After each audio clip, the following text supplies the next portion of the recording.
all these notes you needed off of here.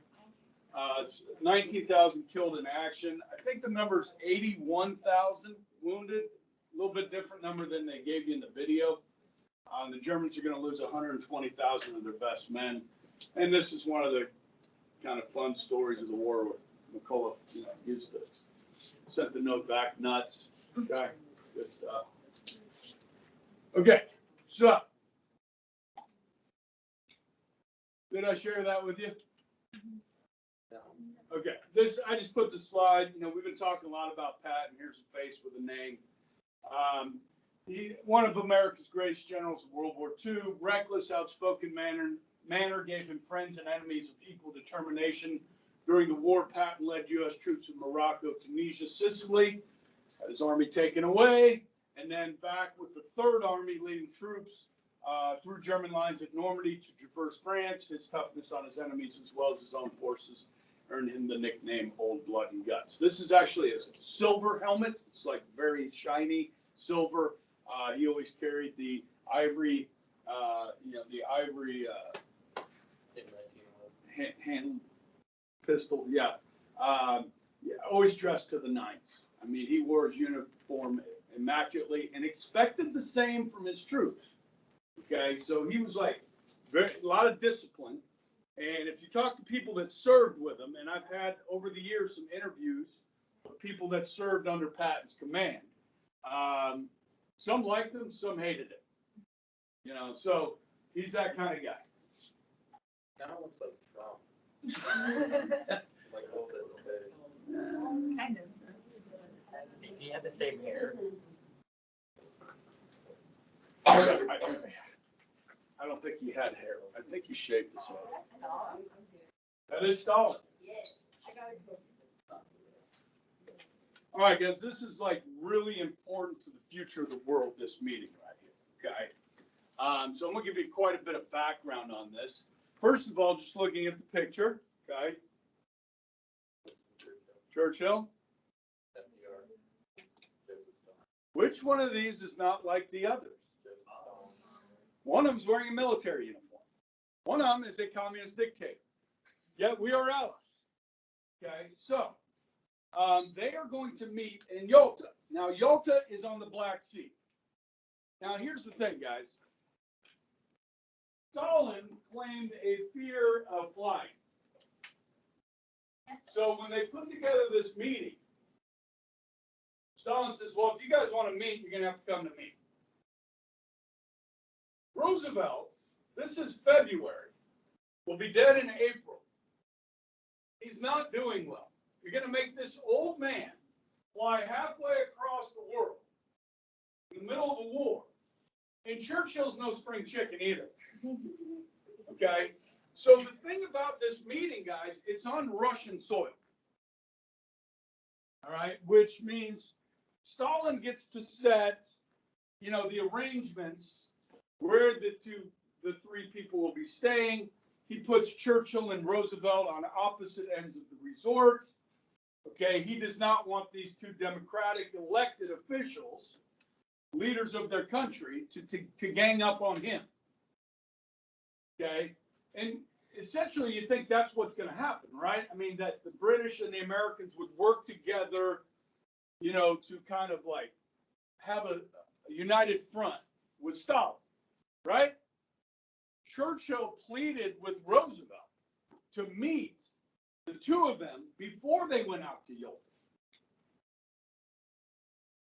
Roosevelt refused. He did not want to give the appearance of what we just talked about, a united front with Stalin. Okay? There may be other reasons why Roosevelt refused to meet with Churchill before they went. And one might be that Churchill's been bugging the crap out of Roosevelt since 1939, 1940.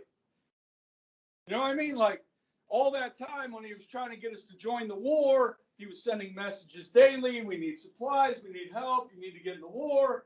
And, 4 years later, maybe just Roosevelt's tired of listening to Churchill. Or maybe there's other reasons. We're going to look into that. Okay? Because what comes out of this will affect the world for the next 40 years. And millions, tens of millions, hundreds of millions of people's lives. The decisions that are made here. So they're making plans for the surrender of Germany. Okay? It is here decided that they will only accept an unconditional surrender of all of our enemies. I don't know if I brought this up the other day. Remember, I think I did. Hitler was trying with the Battle of the Bulge to get some way to get a peace agreement where he could stay in power.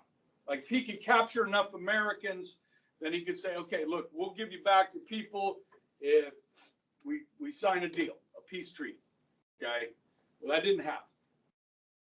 So will this make the Germans fight longer and harder if we say, look, it's an unconditional surrender. You people are wanted for war crimes. You will be tried. We're going to occupy your country. We are going to write your own new constitution for you. Will the Germans fight longer and harder with an unconditional surrender? Heck yeah, they will. Will more people die? Heck yeah, they will. Same thing with Japan. The war will be prolonged because of this. But do you see like a reason, well, you want to save lives, then we can let Hitler stay in power and we can save lives that way. Is that a choice you would have made? Or would you have gone for an unconditional surrender?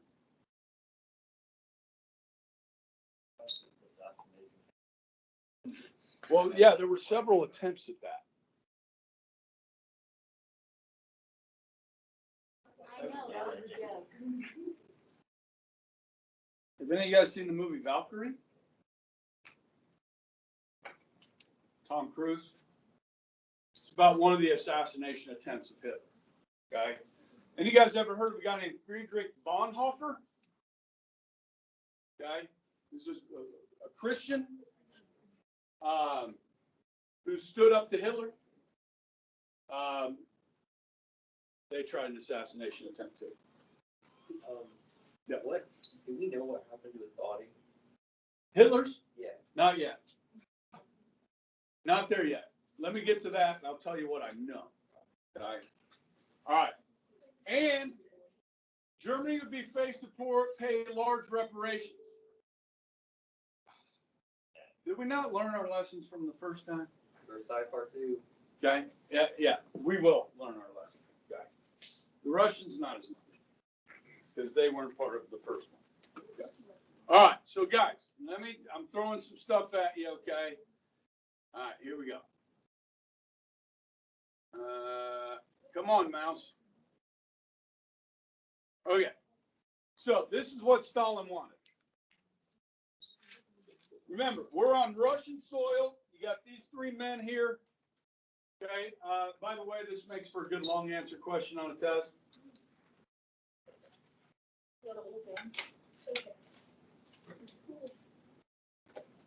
Okay. This is what Stalin wanted. He wanted Poland. He wanted Poland to be communist. He wanted a buffer with Europe. FDR and Churchill say, no, you can't have Poland. Does anybody know after World War II that the Russians control Poland after World War II? Yeah, for the next 40 years, they controlled Poland. Okay? You guys remember Pope John Paul II, right? He wanted half of all the reparations. Russia had been devastated. Yes, they had. Some of that devastation came at their own. They did it themselves using the scorched earth practice, okay?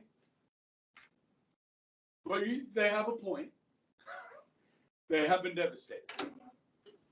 He promised to declare war on Japan after the defeat of Germany. Let me be specific here because the timing is incredibly important. Stalin says 3 months after victory in Europe, he will declare war on Japan. VE Day, which is on a later slide, VE, Victory in Europe Day, is May 8th, 1945. So 3 months would be May, June, July.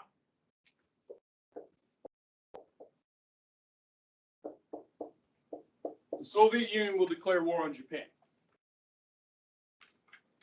Does anybody know what happened on August 6, 1945? The first atomic bomb was dropped. On the 9th, the second atomic bomb was dropped. The Japanese surrendered on the 16th, giving Stalin enough time to move his troops into places like the Korean Peninsula.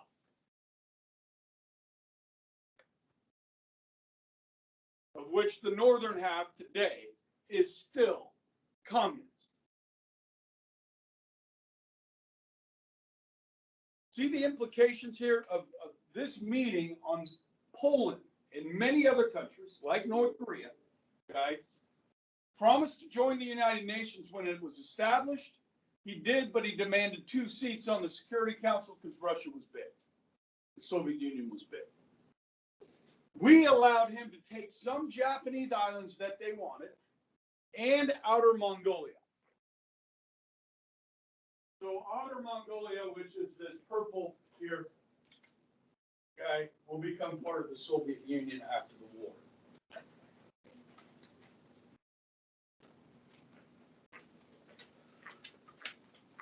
And then Stalin promises not to interfere in Eastern Europe, which is a big, fat lie. Yeah. Question? USSR. It was like literally that entire section. Russia was Eastern Europe. Yeah. Oh, during that whole time. Yes. Yes. That's the cartoon artist. Yeah, that's his signature. Yeah. So, yeah, this is a pretty good political cartoon here. You got Uncle Sam, which represents the United States, Churchill here, and then sitting at the table with Stalin, as you can see what he's trying to do. You see China here, guys, is going to fall to communism in 1948. Okay, so the implications of what's happening here at the end are so important to the future. So Roosevelt and Churchill took Stalin at his word that he would not interfere, would not mess with Poland. Okay, they felt like they didn't have a choice. They felt like they needed the Soviet Union to not only defeat Germany, but defeat Japan. Now, guys, when this meeting is taking place in February, we have not tested the atomic bomb yet. We don't test the atomic bomb until July. So we don't know at this point that we have the winning weapon. Something that can end this with the Japanese before we have to invade them. Because, guys, what's going on in the Pacific during this time frame is devastating to American lives. I mean, we will lose on the islands, which we will get to, on the islands of Iwo Jima and Okinawa alone, we will lose close to 20,000 Americans dead. Okay, so the prospects of invading Japan are very daunting. So we feel like we need that. Now, the next 40 years, the free world would pay a price for this, especially Europe, but also parts of Asia. But we felt like we needed Stalin to finish the job. So we trusted it. And one of the things that your parents and I and anybody else that grew up during the 20th century learned from the 20th century is you don't trust communist dictatorships. You don't trust them. They lie.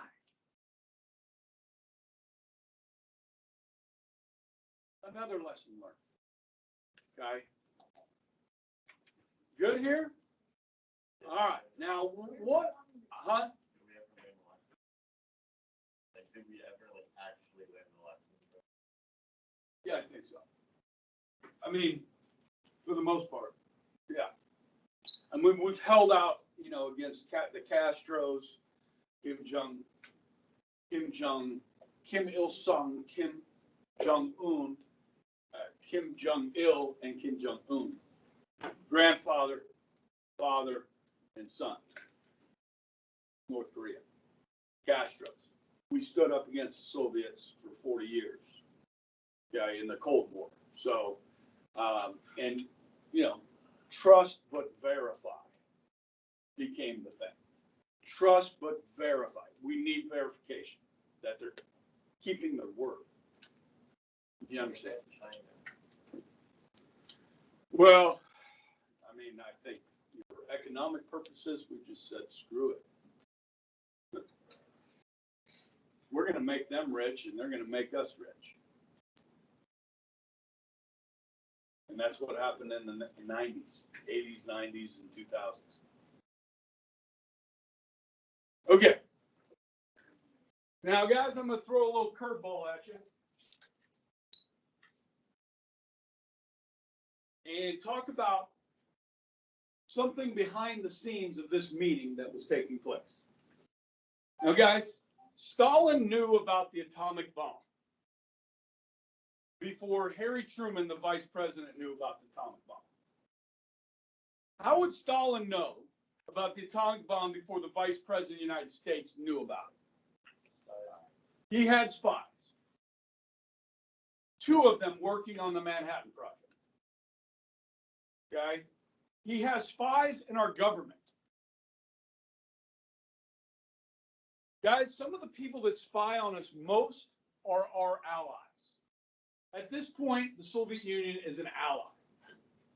The group that probably spies on us more than anybody else, besides maybe the Chinese, is Israel. Israel is one of our best allies. But Israel needs to know, especially with a Biden administration, because Trump, the Israelis knew exactly where Trump was. Like, he's got our back. He moved the frickin' U.S. embassy from Tel Aviv to Jerusalem, which countless presidents had said they would do, but never had the to do it. Trump did that. Okay, that's a disputed city, and Trump says, I don't care. This is Israel's true capital. But with Biden, Israel needs to know where the Biden administration is as to whether they have their back or not. You understand? So they're going to spy on them to find out what Joe Biden or his people that surround him feel about it. Yeah. Well, certainly not as strong as Trump. No question. Nobody has been as strong as Trump on our relationship with Israel. Depends on how you view it, Sam. There's a whole lot to understand about this relationship with Israel. Okay? Part of it's religious. Part of it's political. It's certainly geopolitical. Depends on how you feel about the Palestinian people. So there's a lot that goes into that. Okay? All right. Now, you guys have all heard of McCarthyism, right? When you were sophomores, you read a book called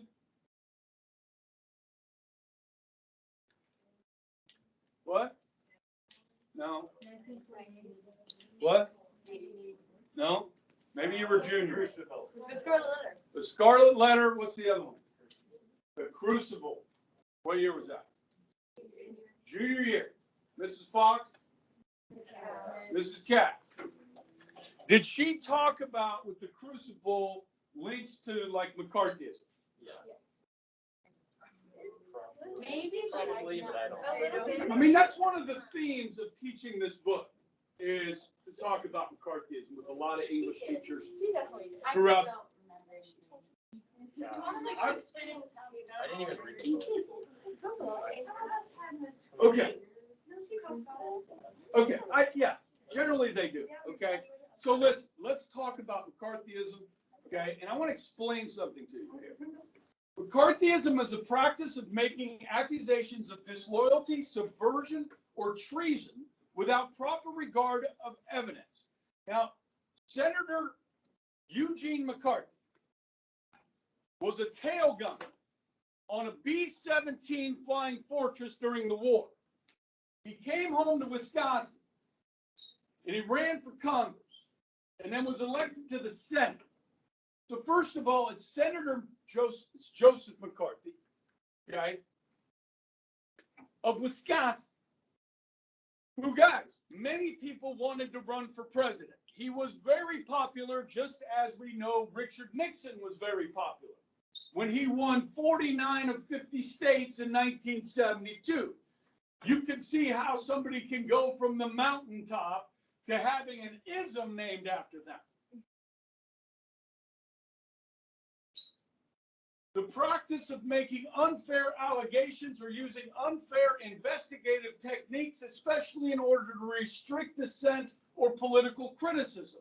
The term has its origins in the period of the United States known as the Second Red Scare, lasting roughly from 1950 to 1956, and is characterized by heightened fears of communist influence in American institutions and espionage by Soviet agents. Originally coined to criticize the anti-communist pursuits of Republican U.S. Senate Joseph McCarthy of Wisconsin, McCarthyism soon took on broader meaning, describing the excesses of similar efforts. The term is also now used more generally to describe reckless, unsubstantiated accusations as well as demagogic attacks on the character or patriotism of political adversaries. You guys remember this whole Russian collusion thing that they did this huge investigation into and spent $40 million looking into the Trump campaign, looking for collusion with the Russians? And what was the conclusion? There was no collusion. They hit it very well. Oh, yeah. And you can't tell. Yes. They hit it very Trump well. was working with the Russians to get elected.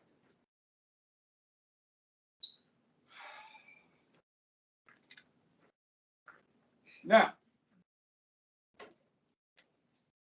today, we know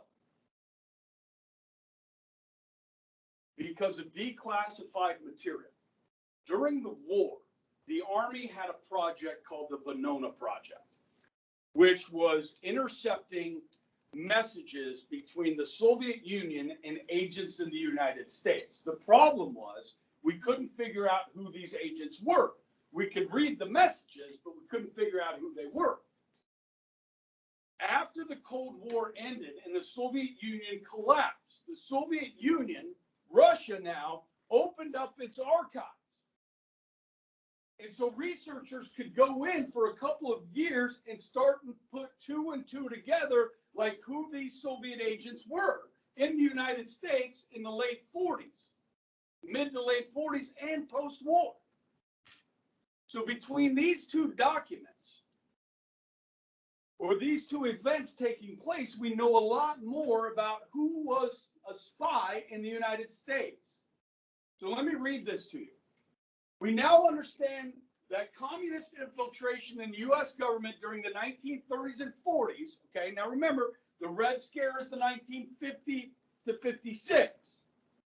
Okay, so there's a timeline here, okay, was real and damaging.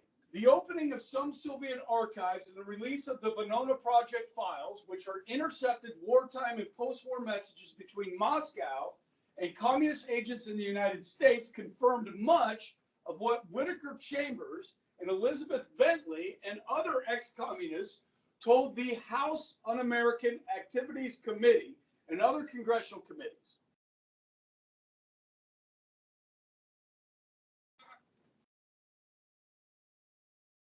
This is a biography of Whittaker Chambers.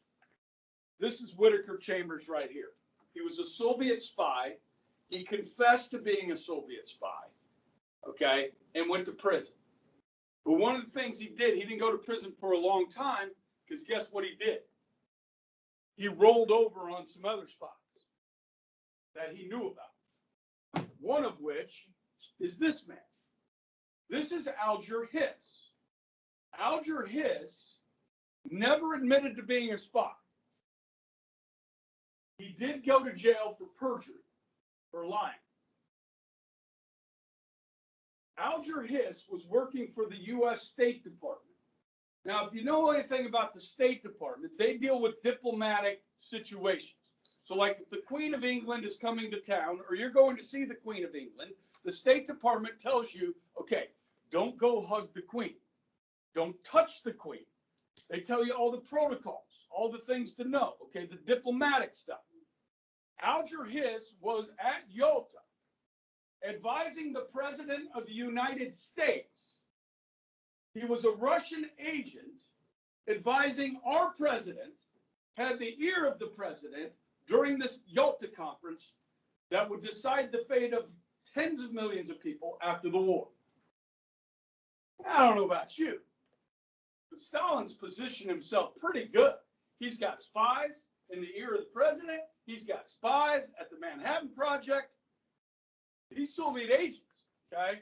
Now, 3 recent books on the subject, The Haunted Wood, Venona Decoding of Soviet Espionage, Venona Secrets, provide evidence that American communists successfully infiltrated the State Department, HISS, Treasury Department, the OSS, that's the precursor to the CIA, the Office of Strategic Services. I told you about Moberg the Catcher, right?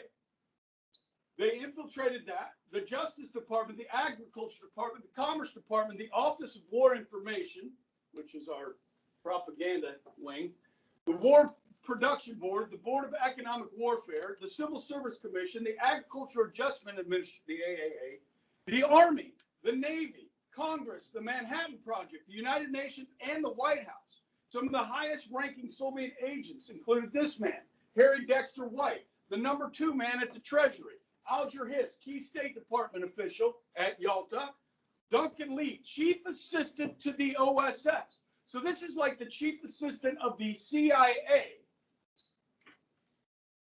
being like a member of the Taliban or Al-Qaeda. Congressman Samuel Dickstein and Lucy Lynn Curie. This woman is the special assistant to Roosevelt, a Soviet spy. The authors of the Venona Secrets go so far, and you'll remember this name, to identify Harry Hopkins, one of FDR's most trusted advisors, as a Soviet agent. Yeah. So, like, are the people, do they get these positions, then they become the spies, or like, are they like? Both. Some of them are recruited while they hold these positions. Some are recruited beforehand. If that's true, then the Soviet Union had in place an agent of influence who had the ear of President Roosevelt on every significant issue and policy. Yeah. Does that mean the socialist policies that FDR put through were actually communist policies? No, I wouldn't say that. But I mean, we talked about guys like Henry Wallace, who was the Secretary of Agriculture and then Vice President, okay, during the New Deal. I mean, these ideas of socialism, I don't see them as quite nefarious, if you know what I mean. Like a move to make us a communist country. I think it's a move out of the heart to try and help people more than it is to totally change our system. Now, I'm sure there were some in there that said, yeah, we need to move towards socialism and so forth. And guys, if you look at Europe and their move towards socialism, this is all post-war for Europe. A lot of it's post-war, which is really interesting. Yeah. So MI6, the British CIA, Yeah. they're known as being like extremely successful. I think there was only one Russian agent that was ever not found, and that's because he killed himself. Wow. Why was the CIA, or at the time, the CIA, like, why were they not as effective as MI6? Okay. Well, you've got to look at Wild Bill Donovan. Okay. He's the leader of the OSS. Okay. And there's a lot of interesting theories. One of the books that some of my students have read, there's a book called Killing Patton that Bill O'Reilly did, the Killing series. And in this, the authors proposed that Donovan was somewhat working with the Russians. Okay, obviously as an ally, they were kind of working together. And people are wanting, I think, let me just give you, at the end of this war in Europe, Patton says, look, give me 60 million gallons of gasoline, and I'll go take care of the communist bastards right now. Like, he was ready to fight the Soviets, because the Soviets almost immediately started violating their promises. Once the Red Army rolls into Poland, into Hungary, into Belarus, into all of these Eastern European countries, the Red Army does not leave for 40 years. Okay, so Patton's like, he saw it coming. Churchill saw it coming. He did not trust Stalin. Churchill did not. But Roosevelt did. Part of this is probably from what he's hearing from people that are working for him. And some of them are paid Soviet agents. And that, guys, when we talk about McCarthyism, just a few years later, 1950, the Soviets are pushing communism across the world. China falls in 48, the biggest country in the world. This scares people. And because we knew there were Soviet spies, we go into the Cold War, they become an enemy, and we still have Soviet spies. And so McCarthy's trying to point this out.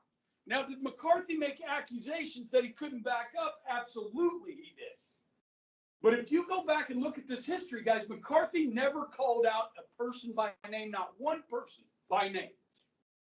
He never said, this person is a communist. He never did that. Now, this House Un-American Activities Committees, remember, McCarthy was in the Senate. This committee here accused people, but not McCarthy. McCarthy exaggerated. And he was the face out front. And there were some people's reputations that were ruined. There were a lot of Hollywood people that were blacklisted. They weren't sent to jail. It's not illegal to be a communist in this country. It is illegal to work for a foreign government.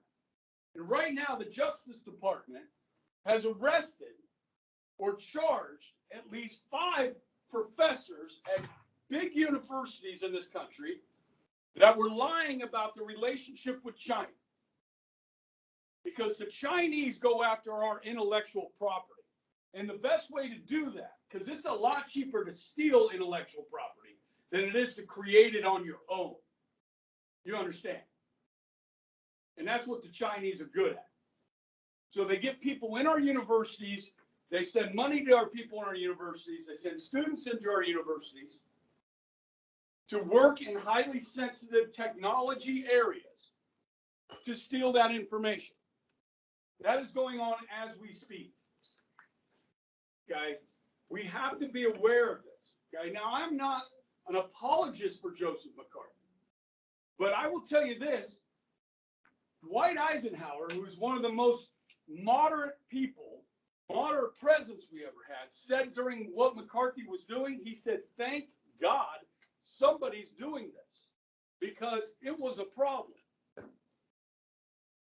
So you just can't sweep Joseph McCarthy under the rug and say he was a horrible person and we shouldn't believe anything he said, because that's not true. Yeah.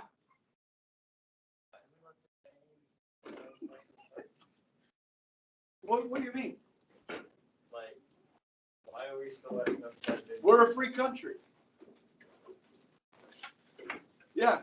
So, were these agents? I'm not saying all these Chinese students are agents. You know what I'm saying? It's just like, we could be a horrible people, and overreact completely and get rid of all of them. We could. That would be a horrible idea. Yeah. But So, all these agents that were recruited,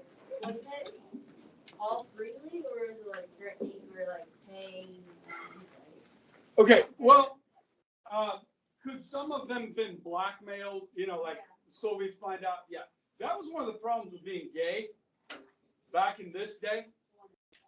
Yeah, one of many is that if people found out you were gay, they could blackmail you. You know what I mean? But I'm not sure to the depths of the recruitment there, how they. I just don't understand why so many government officials would display. Obviously sympathetic to the ideas of communism. Yes. Yeah. Yeah. And so it was a very heavily anti-communist Yes. era. It was. Hi.